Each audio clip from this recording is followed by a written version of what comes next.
Nous allons commencer aujourd'hui une nouvelle série qui va durer quelques semaines, comme nous avons peut-être l'habitude de le faire. Peut-être que la série qu'on va aborder ces prochaines semaines est en rapport avec une rentrée, comme nous le vivons, comme nous allons le vivre tout au long des mois à venir. Et le titre de cette série est la suivante, Réinitialisation. Ça vous parle ? C'est quoi? Je pense qu'à 99%, on a tous des ordinateurs maintenant.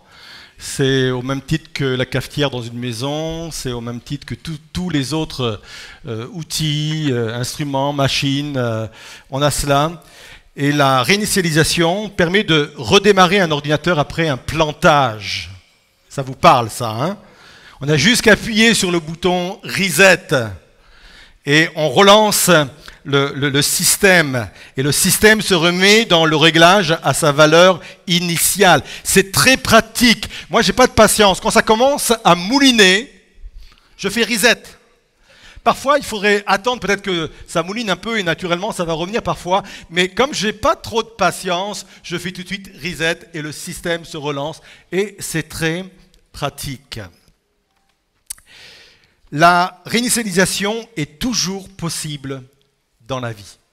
S'il y a quelque chose à retenir de cette série, et s'il y a quelque chose à retenir de ce message de ce matin, c'est qu'il y a toujours la possibilité de relancer le système. Il y a toujours la possibilité même de revenir au plan initial de Dieu pour ma vie.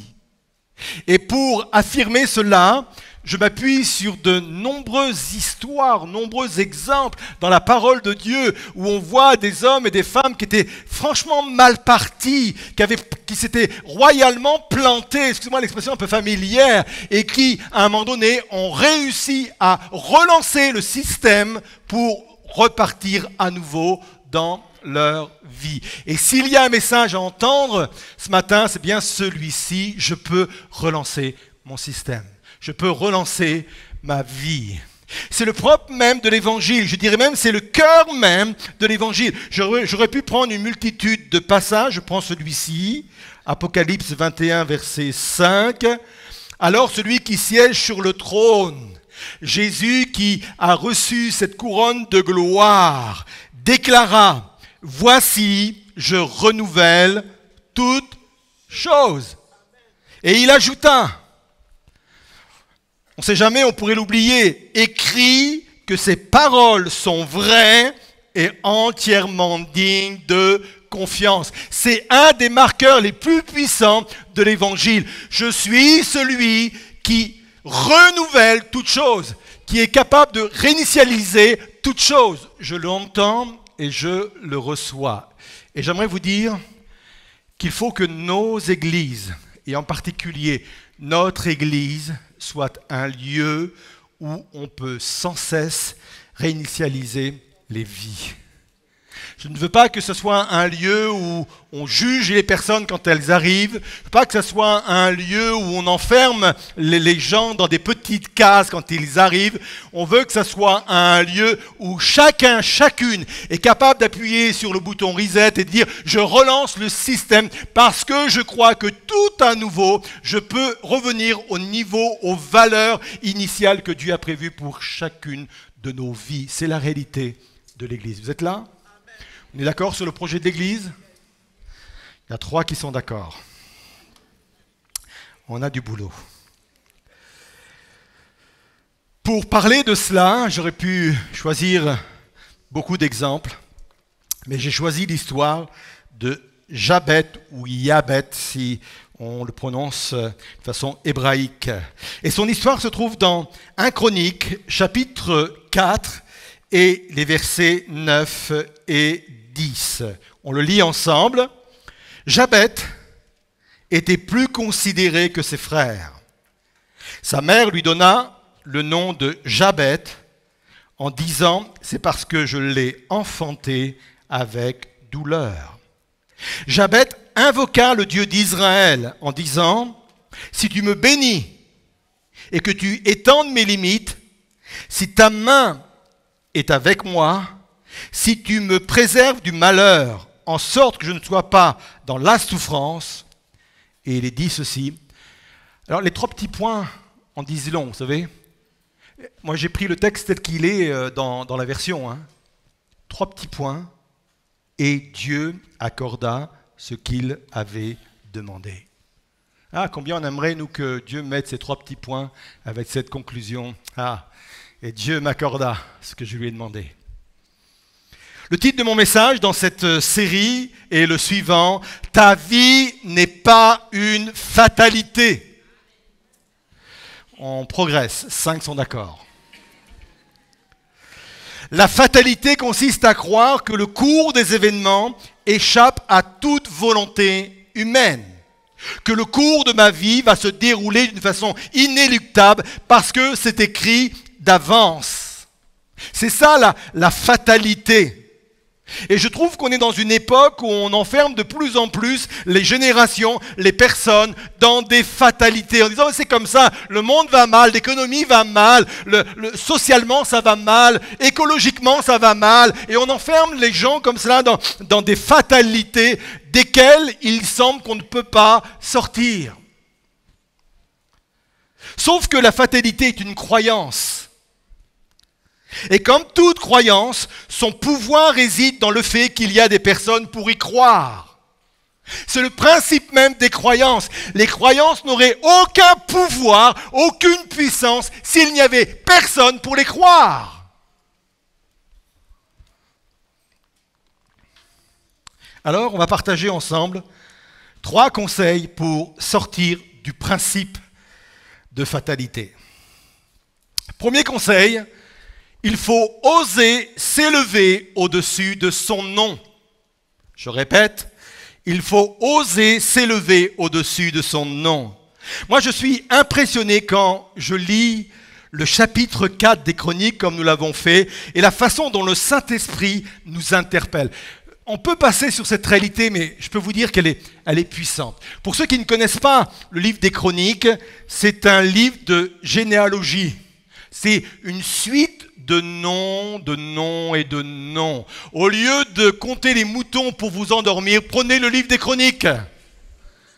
Et je vous mets au défi de rester encore éveillé au bout du 2e chapitre. Parce que c'est une suite de noms continus.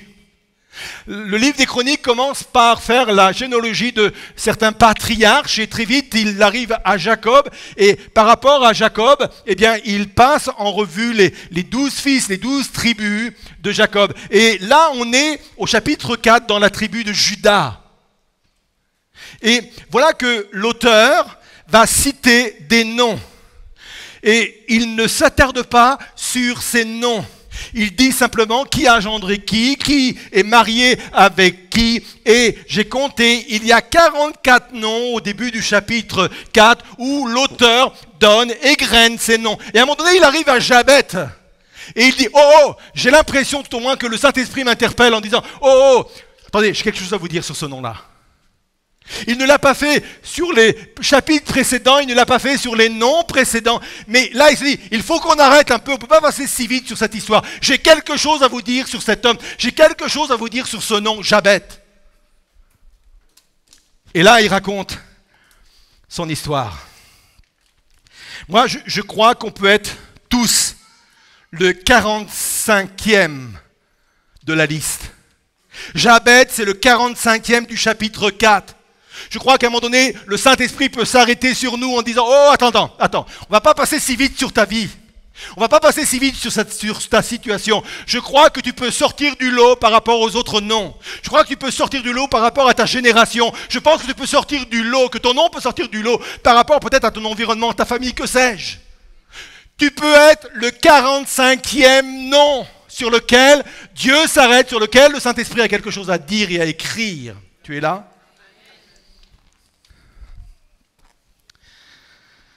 Jabet veut dire douleur. Vous imaginez un seul instant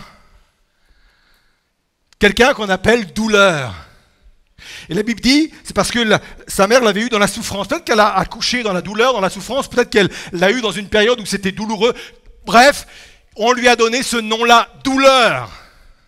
Pendant des années, on l'a appelé, pendant des années, on l'a enfermé dans cette case-là, douleur. Et vous savez que le nom, surtout dans la culture hébraïque, mais encore aujourd'hui, le nom, c'est quelque chose qui nous définit.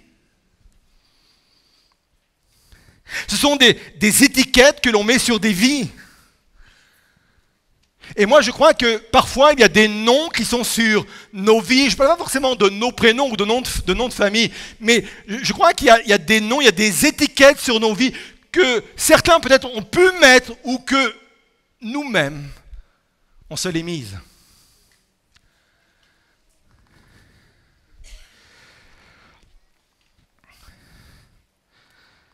Pourtant, donner des noms aux choses faisait partie du mandat divin. Suivez-moi quelques instants. Dès le début, Dieu a donné un mandat à Adam. C'était de donner un nom à tous les animaux que Dieu venait de créer. C'était son mandat. Peut-être que vous dites, mais ce n'est pas possible de donner des noms. Il faut penser que Adam, avant sa chute, avait des capacités et une intelligence bien supérieure à la nôtre. Et que ceux qui pensent avoir une grosse intelligence disent « Adam avait une intelligence supérieure à moi ». Et il avait la capacité de donner des noms, de mettre des étiquettes quelque part sur des animaux. Et à cette époque-là, le nom était toujours utilisé pour valoriser la personne. C'était un principe. Et c'est ce principe que Dieu va établir dès le début. Quand il va appeler Ève, Ève veut dire source de vie. En d'autres termes, il dit, voilà à quoi tu vas servir. Tu vas être une source de vie pour l'humanité. Tu es la mère de toutes les mères, la mère de tous les pères, la mère de toutes les vies. Tu es source de vie. Et en nommant Ève et en nommant Adam, qui veut dire terre glaise, ça veut dire tu es sorti de la terre. C'est moi qui t'ai sorti de la terre, c'est valorisant. J'ai fait de cette terre quelque chose d'extraordinaire, quelque chose de beau. En nommant les premières personnes, Dieu va établir un principe. Et les théologiens disent que, sans aucun doute, Adam a donné à chaque animal présent, il a donné un nom valorisant, en rapport avec ce qu'il était réellement, en rapport avec la façon de vivre, en rapport avec le milieu dans lequel il vivait. Ça, c'est le mandat qu'il a reçu. Il y a eu la chute, le mandat demeure. Sauf que le mandat a été perverti. Vous avez remarqué qu'on continue toujours à nommer les gens et les choses, mais toujours ou très souvent de façon négative.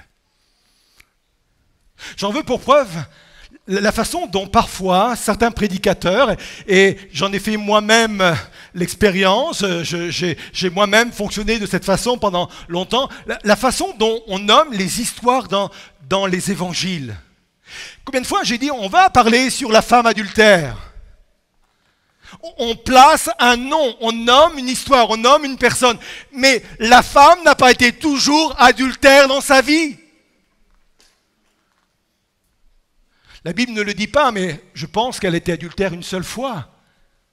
Et pourtant, des années et des années après, même en tant que prédicateur, on la nomme de cette façon. Toujours, non pas de façon qui va valoriser, mais toujours de façon négative. Ouais, c'est la femme adultère, c'est le possédé de Gadara. Oh! Il est passé à autre chose. Et je pourrais multiplier les exemples. Et je voudrais vraiment que vous compreniez ce matin que c'est inscrit dans l'être humain comme un ADN. Nous avons reçu ce mandat de nommer les choses. Ce mandat, nous l'avons reçu de Dieu. Mais par la chute de l'homme, ce mandat a été perverti. On est les rois de ceux qui cataloguent, qui mettent des étiquettes, qui mettent dans des boîtes. Non ?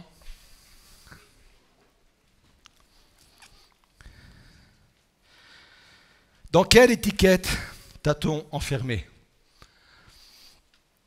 Est-ce que le nom que l'on te donne est en rapport avec ta morphologie? Et je sais le type de qualificatif qui peut venir tout de suite à l'esprit. Est-ce que le nom que l'on te donne est en rapport avec ton caractère? C'est un mou. C'est une pleureuse. C'est un sanguin. Est-ce que le nom que l'on te donne est en rapport avec tes échecs passés? C'est un loser. Et je pourrais multiplier les exemples. Il y a le nom qui est dans notre état civil et il y a tous les autres noms. Peut-être qu'on dit derrière nous, derrière notre dos, au travail, à la maison, dans notre quartier. Un nom nous définit. Je m'aperçois également qu'on donne des noms aux générations. Et je ne parle pas des noms X, Y, Z, c'est mignon, c'est scientifique, c'est tout ce que vous voulez. Il y a une génération, je ne dirais pas laquelle. Cette génération s'appelle, entre eux, ceux qui sont dans cette génération, la génération maudite. Et ceux qui font partie de cette génération ont déjà entendu cela, parce qu'ils sont dans une époque, et leur époque, leur génération, ils ont l'impression qu'ils n'ont plus accès aux choses que d'autres avaient. Les choses ne se passent pas comme les autres générations. Et on a l'impression que là, sur une génération, il y a quelque chose de particulier. Ils se font appeler, ils s'appellent eux-mêmes la génération maudite.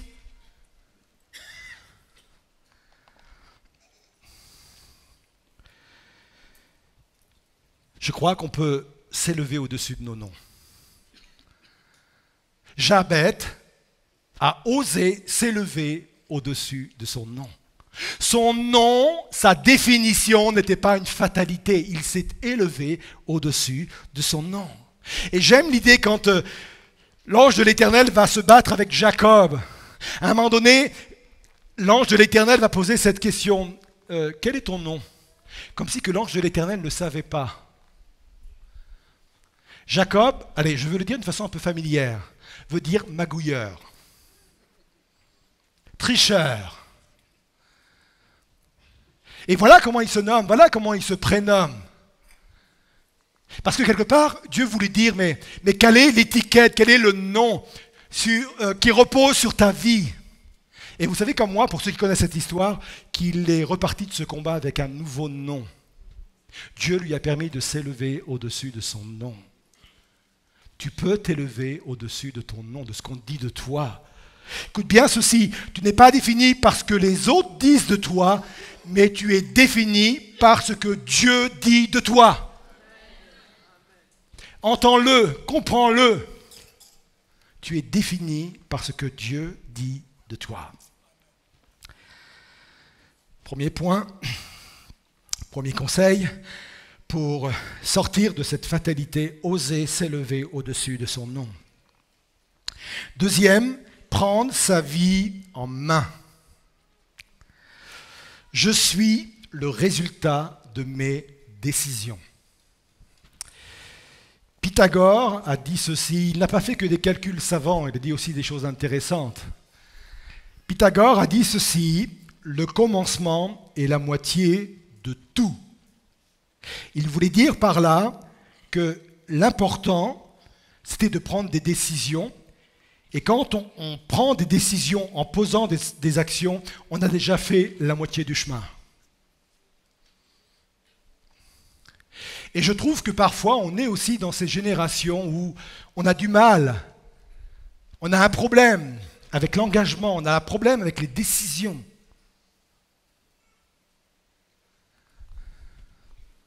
Je suis le résultat de mes décisions. Celui qui ne décide pas laisse les autres décider pour lui.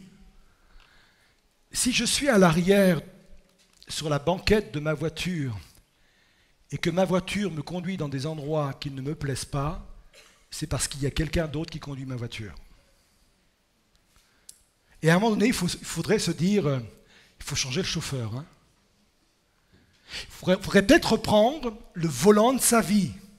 Peut-être ensuite pour le confier à quelqu'un d'autre, de plus sûr, et je pense notamment au Seigneur, mais à un moment donné, il faut peut-être reprendre le volant de sa vie. C'est exactement ce que fait Jabet. Il va interrompre le récit de sa vie par une action. On va reprendre 1 Chronique 4, verset 9. Il est dit ceci, donc Jabet était plus considéré que ses frères. Sa mère lui donna le nom de Jabet en disant, c'est parce que j'ai enfanté avec douleur. Ça, c'est le passé. Ça, c'est ce qu'il subit depuis des années. Ça, c'est son chemin dans lequel il s'est engagé depuis sa naissance. Et il y a à un moment donné une rupture. Il y a un point de rupture. Jabet invoqua le Dieu d'Israël. Le basculement de sa vie correspond à ça. Sa façon de reprendre en main sa vie, sa façon de mettre en place une action a été d'invoquer le Seigneur. On va s'arrêter quelques instants sur le mot invoquer. Invoquer ne veut pas dire simplement prier. Invoquer ne veut pas dire simplement faire sa prière. Invoquer est une prière de rupture. C'est une prière qui dit « ça suffit maintenant ». C'est une prière qui dit « maintenant, je veux passer à autre chose. Maintenant, je veux devenir quelqu'un d'autre ». C'est une prière qui part avec une intensité intérieure et qui dit « je reprends enfin ma vie en main et je le montre en invoquant, en criant vers Dieu ». Charles Spurgeon, qui était un prédicateur baptiste britannique dans le 19e siècle, a dit ceci: « La meilleure forme de prière est celle qui ne peut être appelée autre chose qu'un cri. Un cri qui démontre quelque chose d'insupportable. Je ne peux pas supporter plus longtemps ce que je vis. Je ne peux pas supporter plus longtemps ma condition. Je ne peux pas vivre cela comme une fatalité. Je m'adresse à Dieu. » Et ce qui est intéressant, c'est l'origine de ce type de prière. Cette prière n'a pas toujours existé. Genèse 4, verset 26. « Seth eut aussi un fils. Il l'appela du nom d'Enoch. C'est alors que l'on commença à invoquer le nom de l'Éternel. » C'est très intéressant ce qui est dit là. C'est l'origine de cette forme de prière. Avant, on ne priait pas de cette façon-là. À partir de Seth et la naissance d'Enoch, on a commencé à invoquer le Seigneur. Écoutez bien ceci. Seth était celui qui devait arriver après les générations sacrifiées. Les deux premières générations sacrifiées a été celle d'Abel, et vous savez pourquoi elle a été sacrifiée? Parce qu'on l'a tuée. Et celle de Caïn, la seconde, parce que c'est lui qui a été le meurtrier, et la Bible nous dit qu'il a été chassé. Et Seth est celui qui doit mettre fin à ces générations sacrifiées. Seth, c'est celui qui doit engendrer un nouveau départ. D'ailleurs, toute la descendance de Jésus part de Seth. Le sauveur du monde part de Seth. Et ce commencement ne peut avoir lieu qu'au moment où ils ont découvert qu'il fallait pas simplement intercéder, mais qu'il fallait faire monter vers Dieu une prière qui invoque Dieu. J'aimerais vous dire, il n'y a pas d'autre point de départ. Il n'y a pas d'autre point de rupture. Si tu veux une rupture franche avec ce que tu vis actuellement, si tu veux t'élever au-dessus de ton nom, de ce que les gens disent de toi, il faut que tu renoues ou que tu vives quelque chose de nouveau, une expérience nouvelle avec Dieu. Il faut que tu vives le fait d'invoquer Dieu, de crier vers lui, une prière de rupture, une prière qui dit « je n'en peux plus, je veux autre chose, je veux vivre une autre réalité ». Il faut que je vive cette prière de rupture. Vous êtes là?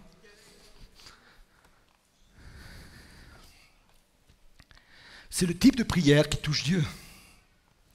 Et enfin, dernier principe pour sortir de cette fatalité, de cette vie de fatalité, oser croire à la bénédiction de Dieu sur nos vies.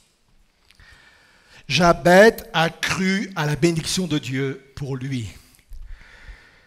J'ai commencé le ministère avec Patricia en 1990, donc ça remonte. Donc tout ça pour dire qu'on en a rencontré beaucoup de personnes, on a croisé beaucoup de chrétiens, on a eu beaucoup d'entretiens pastoraux. Voilà, on a une idée assez claire de ce que peut être la vie chrétienne, la marche avec Dieu. Et s'il fallait faire des synthèses sur des points ou d'autres points, il y a des phrases et des constats qui me viendraient assez rapidement.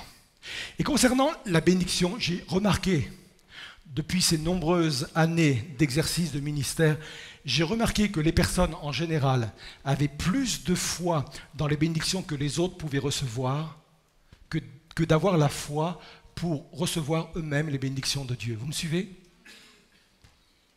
Je trouve ça étonnant. Ah oui, mais lui, c'est normal qu'il est béni. Ah, lui je crois effectivement que, oui, c'est normal.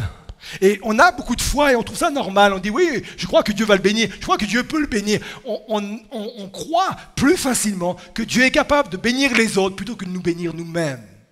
Et je n'ai pas de réponse, je ne sais pas pourquoi, mais c'est un constat que j'ai pu poser tout au long de mon ministère. C'est une réalité. Jabez a cru qu'il y avait une bénédiction pour lui.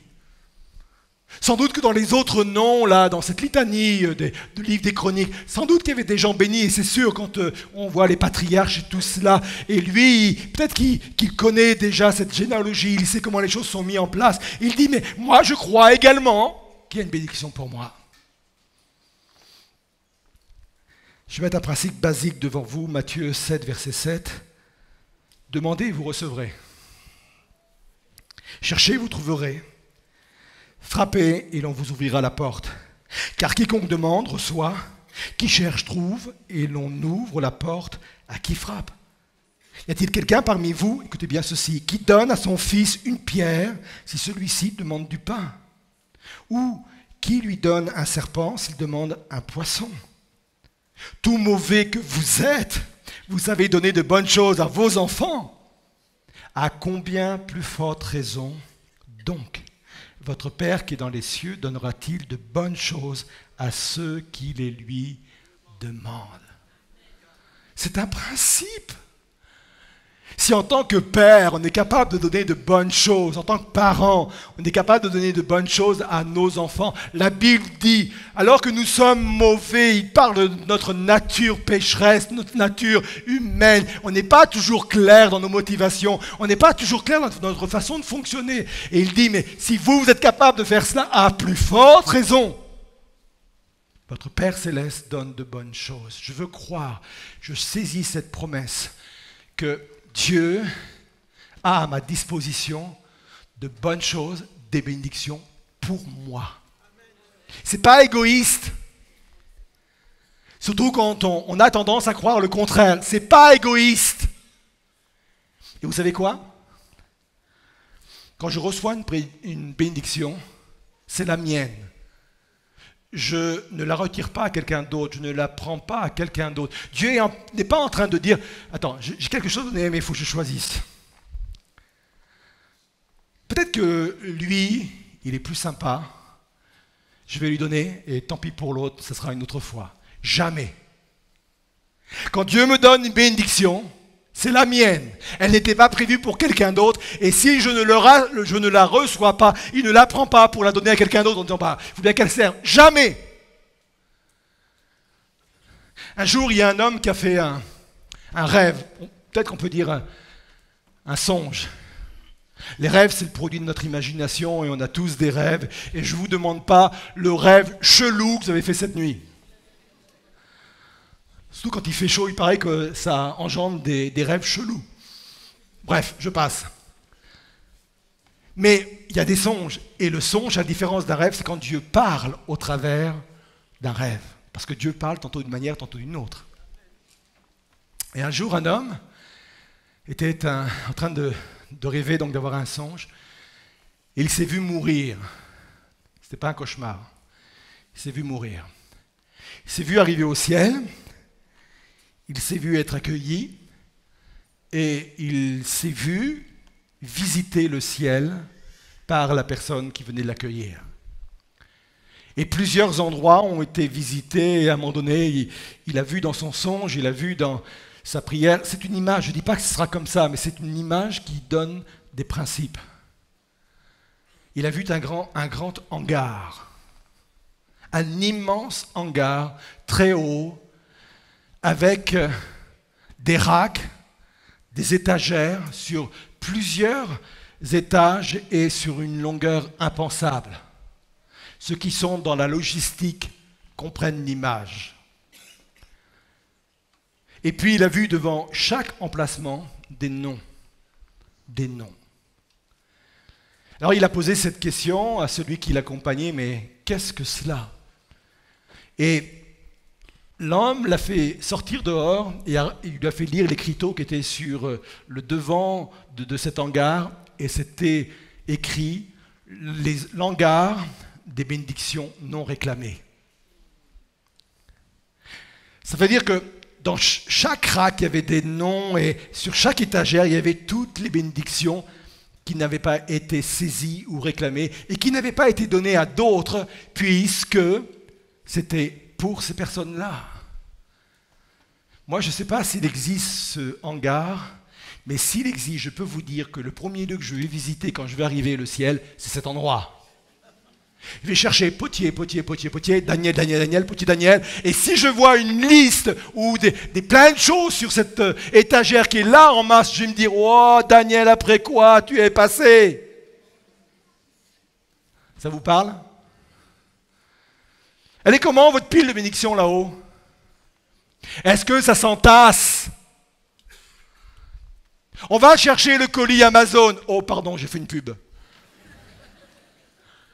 On s'empresse d'aller à la boîte aux lettres. On s'empresse d'aller là où il nous lit parce qu'un colis, bip, c'est important.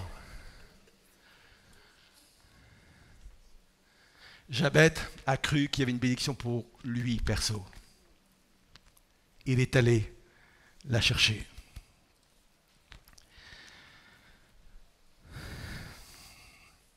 Il fait cette prière. On va s'y arrêter quelques minutes, on va bientôt conclure. Si tu me bénis et que tu étendes mes limites, si ta main est avec moi et si tu me préserves du malheur, en sorte que je ne sois pas dans la souffrance. Et il est dit, 3 petits points, on revient à ce qu'on a dit en introduction, et Dieu accorda ce qu'il avait demandé. Si tu me dis que tu étendes mes limites, son nom le limitait. Sa conception de ce qu'était sa vie, l'identité qu'il y avait sur sa vie, l'étiquette qu'on avait posée sur sa vie, le limitait, le définissait, sa définition de ce qu'il était, de ce qu'il croyait, le limitait. Et à un moment donné, il dit, si tu repousses ces limites-là. Il y aurait beaucoup de choses à dire, mais je vais simplement retenir un tout petit point. On peut demander à Dieu des choses précises. Ou alors on peut faire la prière de Jabet, qui, lui, dit des choses vagues. On peut laisser à Dieu le choix de l'ampleur des bénédictions. Les deux sont possibles. Il y a des choses précises dont j'ai à cœur, et c'est biblique de les demander. Et puis, il y a tout ce qui touche la destinée, un peu comme il y a Jabet qui dit, Seigneur, étends le territoire. C'est même pas moi qui vais te dire jusqu'où. C'est pas moi qui vais donner les limites. Étends mon territoire. Et j'aimerais vous dire que ça, c'est une mentalité. C'est une mentalité qu'il faut absolument conserver. Cette mentalité, elle est dans la prière dite du Notre Père. À un moment donné, il est dit que ta volonté soit faite au ciel comme sur terre. C'est pas étendu, ça. Et j'ai toujours eu cette mentalité. Jamais j'ai dit, Seigneur, donne-moi 200 membres dans une église. Jamais. J'ai dit, Seigneur, que l'église que tu vas me confier soit aussi grande que tu le souhaites, que tu le désires.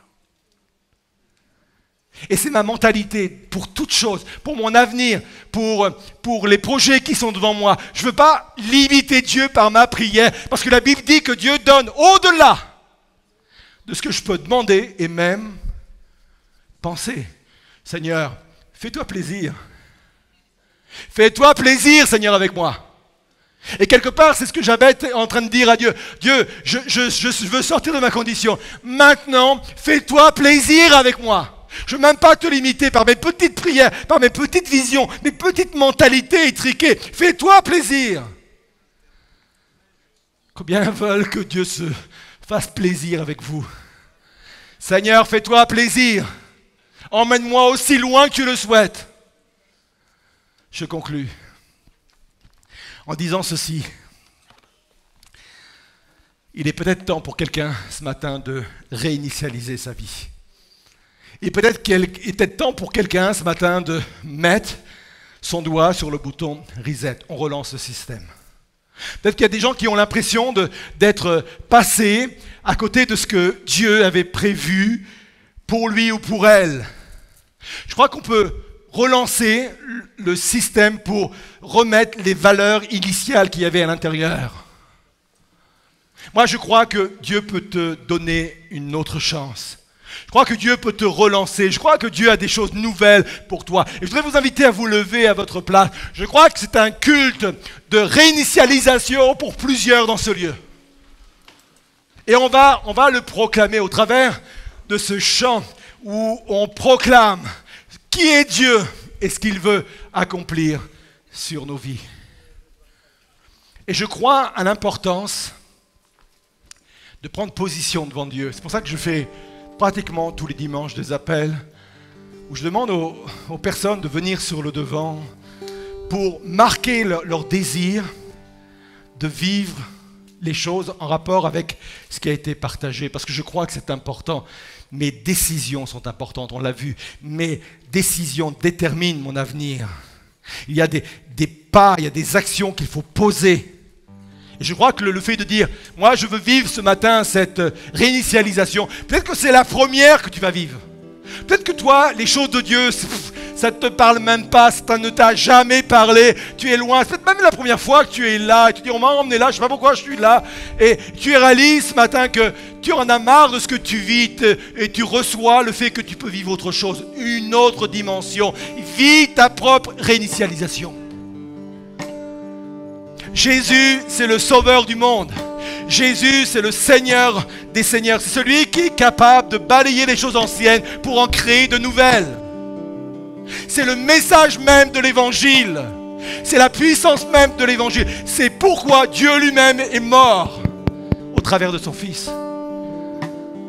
Peut-être quelqu'un est là en se disant, Seigneur, j'ai vécu des choses avec toi. Je me souviens de mon engagement, je me souviens de ma vie avec toi, et puis j'ai vécu un plantage. Les choses ne sont pas passées comme je l'aurais imaginé, et tu es resté là dans cet échec, tu es resté dans cet état-là. J'aimerais te dire que toi aussi, tu peux appuyer sur le bouton et vivre ta propre réinitialisation. Peut-être que ta vie s'essouffle, et ta vie, tu as envie d'autre chose. Peut-être que tu réalises que tu ne crois pas aux bénédictions que Dieu est capable de mettre sur ta vie. Et là, tu réalises, j'ai des choses à aller chercher. Alors, si c'est le cas, venez sur le devant. Descendez du balcon, sortez de vos rangs. Et pendant que le groupe de louanges va proclamer des vérités sur votre situation, sur votre vie, approchez-vous. Je viendrai également prier pour vous après.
Avant de donner des paroles générales sur les personnes qui se sont approchées, je voudrais simplement partager quelques paroles particulières.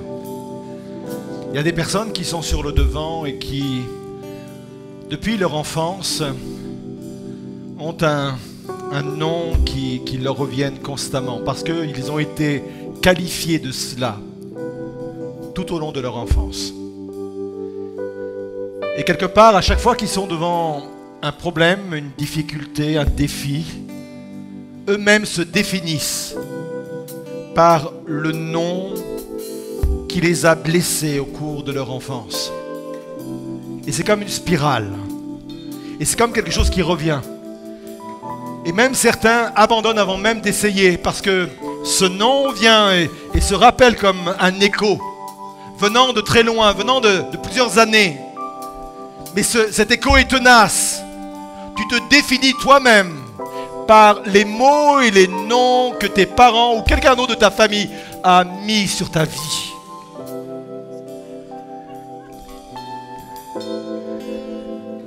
Il y a aussi des personnes qui sont là parce qu'ils se sont laissés enfermer dans l'étiquette de l'échec. Des expériences négatives, des expériences douloureuses. Et vous-même, vous avez mis ce nom, cette étiquette sur votre vie. Je suis un bon à rien. Je ne réussirai jamais. Et cette étiquette a la peau dure. Elle est résistante. Elle te définit. C'est ce par quoi tu te définis toi-même. C'est le jour de la réinitialisation. C'est le jour où il faut relancer le système. C'est le jour où il faut passer à autre chose. C'est le jour où il faut prendre comme décision de se tourner vers Dieu et faire une prière de rupture. Je vous engage à faire une prière de rupture en disant, ça suffit maintenant. Je ne veux plus continuer à être défini par autre chose que le nom que toi-même déposes sur ma vie. Je ne suis pas défini parce que les autres disent de moi, mais je suis défini parce que tu dis toi de moi. Je suis ton enfant, Seigneur. L'Esprit de Dieu vient affirmer cela en moi. Je suis ton enfant, Seigneur. Je me sens légitime ce matin pour recevoir ta bénédiction. Je me sens même légitime de croire que tu es capable de me donner au-delà de ce que je peux te demander et même au-delà de ce que je peux penser. Je me sens légitime de cela. Parce que ce n'est pas une question de mérite, c'est une question de grâce. Tout est grâce. La bénédiction de Dieu et la grâce est une conséquence de la grâce, du don, du cadeau de Dieu. Alors Seigneur, tu passes ce matin. Tu viens au-devant de chacune de ces vies, Seigneur. Je déclare pour eux que les choses anciennes sont passées. Je les déclare parce que ma parole s'appuie sur ta parole, Seigneur. Que les choses anciennes sont passées et que voici toutes choses sont devenues nouvelles. Je proclame qu'une dynamique nouvelle se met en marche. Je déclare qu'une mentalité nouvelle se met en marche. Je déclare qu'un processus nouveau de réflexion se met en marche. Parce que toi, par le Saint-Esprit, tu viens changer l'état de nos cœurs. Et comme le dit ta parole, tu viens même renouveler notre intelligence, notre façon de penser, Seigneur. Alors tu viens bénir. Tu touches chacune de ces personnes, Seigneur. Il y a une rencontre divine qui a lieu, Seigneur, avec ces personnes ce matin. Et il y a un contact divin qui a lieu avec ces personnes ce matin, Seigneur Jésus. Je les bénis en ton nom. Je les bénis en ton nom, Seigneur. Que la grâce de Dieu se manifeste. Que la grâce de Dieu se poursuive. Que la grâce de Dieu agisse puissamment maintenant. Dans le nom de Jésus. Alléluia. On proclame. Alléluia, Seigneur Jésus. Oh Seigneur. Il se tient près de ceux qui le veulent. Je viens l'adorer, crier.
On reprend, je viens déclarer. Pendant ce temps-là, vous pouvez repartir à vos places, mais gardez ça à l'esprit. Vous êtes venus dans une certaine situation et vous repartez avec une situation nouvelle. Vous êtes venus avec une mentalité particulière et vous repartez avec une mentalité nouvelle. Croyez à la réalité de ce que vous prend place et instaurez entre vous et Dieu des prières de rupture, des prières où vous élevez vos cœurs vers le Seigneur et que vous utilisez, que vous puissiez pratiquer cette prière où vous criez vraiment vers Dieu pour passer à autre chose. Allez.